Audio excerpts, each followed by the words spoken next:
Sorry, ये एक हल्का सा कॉन्सेप्ट और बच जाता है। ठीक है, मात्र ही 2 या 3 मिनट का कॉन्सेप्ट है ये। 3 डायमेंशन के लिए अगर आपको थ्योरम ऑफ पैरेलल एक्सिस को प्रूफ देते कि 3 डायमेंशन के लिए अब आप लोग इसको प्रूव करके दिखाओ, तो आप लोग कैसे करेंगे? तो हम लोग कोई भी एक 3 डायमेंशनल बॉडी मान लेंगे। देखो स्टेप सेम है, कोई भी एक 3 डायमेंशनल बॉडी मान लेंगे भाई साहब। हम लोगों ने कोई भी एक 3 डायमेंशनल बॉडी मान ली। अब हम लोग को मान लो मोमेंट ऑफ इनर्शिया एक्सिस ए के अलोंग फाइंड आउट करना है। तो इसके पैरेलल कोई हम लोग एक्सिस मान लेंगे सी, ठीक है। फिर हम लोग कोई भी एक पॉइंट मान लेंगे पी, यहाँ पे मास हम लोग एम मान लेते हैं, और इससे दूरी हम लोग कितनी मान लेते हैं इसकी, ये हमारे सामने एस पे थोड़ी राइट ओवर रिटर्न हो गया, ये थोड़ा सा एस है, ठीक है। ये हम लोग को एस पी हो जाएगा। तो हमारे सामने moment of inertia along A is equal to क्या आएगा भैया? सबको पता है ये बात, तो summation M P S P square. अब ये आया कैसे? ये बात अगर प्रीवियस वीडियोस देखें तो आपको आसानी समझ में आ गया होगा। नहीं तो हम लोगों ने किया क्या है भैया? सिंपल सी बात है, मोमेंट ऑफ इनर्शिया क्या होता था? समेशन मास और डिस्टेंस का स्क्वायर। तो हम लोगों ने यही किया है, मास और डिस्टेंस का स्क्वायर किया है, ठीक है। यहाँ पे m1 और फिर उस हिसाब से डिस्टेंस आप लोग की चेंज होती रहेंगी, ठीक है। अब हमारा क्या काम था सर? हम लोगों ने एसपी मानना होता था, अब हमें एसपी निकालना होता था। तो देखो ये किस तरह की कंडीशन बनेगी। हमारे सामने दूसरा एक्सिस है सी, इसके इन दोनों के बीच की दूरी कितनी है? h। इस पॉइंट से p से इसकी दूरी कितनी है? QP, ठीक है। और हम लोगों ने इसको थोड़ा सा प्रोड्यूस किया r तक, और फिर हम लोगों ने यहाँ पे इन दोनों को मीट कर दिया PR। तो अगर मैं इसी चीज़ को थोड़ा बाहर ले आऊँ तो यहाँ पे एक्सिस A जा रहा था,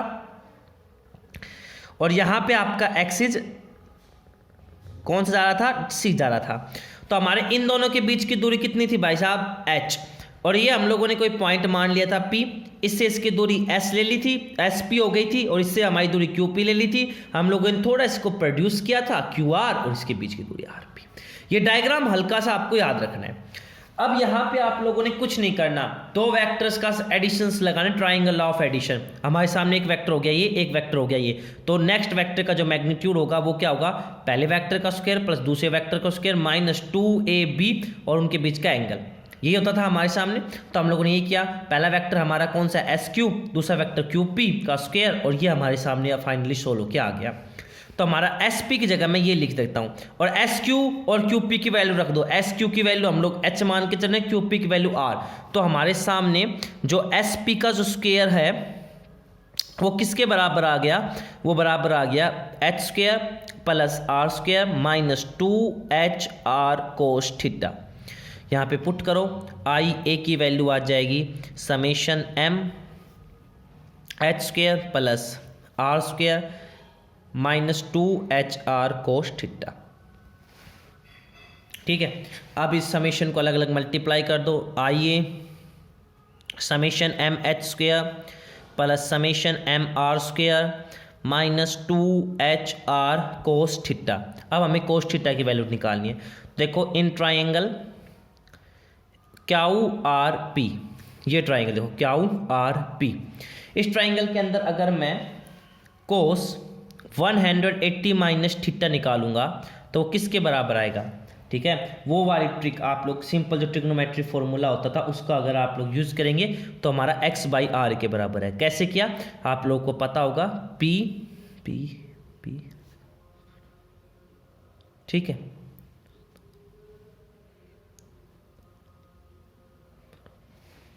कुछ इस प्रकार से हमारा फॉर्मूला होता था। तो बेस अपॉन हाइपोटेन्यूस को हम लोग कोस लिखते थे। तो देखो इसमें बेस तो क्या होगा भैया? बेस हमारा ये होगा x, और हाइपोटेन्यूस हमारा r होगा, तो x/r। यहाँ से हमें r की वैल्यू चाहिए, यहाँ से हमें किसकी वैल्यू चाहिए? r की वैल्यू चाहिए। तो आप लोग सॉरी x की वैल्यू निकाल देते हैं हम लोग r की फॉर्म में। क्या करता हूँ मैं, ध्यान से सुनना, x की वैल्यू निकालता हूँ। कोस 180 minus theta minus cos theta हो जाएगा, तो ये माइनस R कोस थीटा के बराबर हो जाएगा। देखो यहाँ पे भी R है, कोस थीटा है, माइनस है, तो लिख दो सिंपल सा। आइए summation MH square plus summation MR square plus 2H summation MX। ये कैसे आया? By using this. अब बात सुनो मेरे ध्यान से। अब फिर से वही कि सर हमारा जो Q है वो क्या है? Centre of mass. तो सर जो समेशन MX जो कि क्या है, मोमेंट, ठीक है, समेशन m जो क्या है, मोमेंट ऑफ और particle, of the all particle,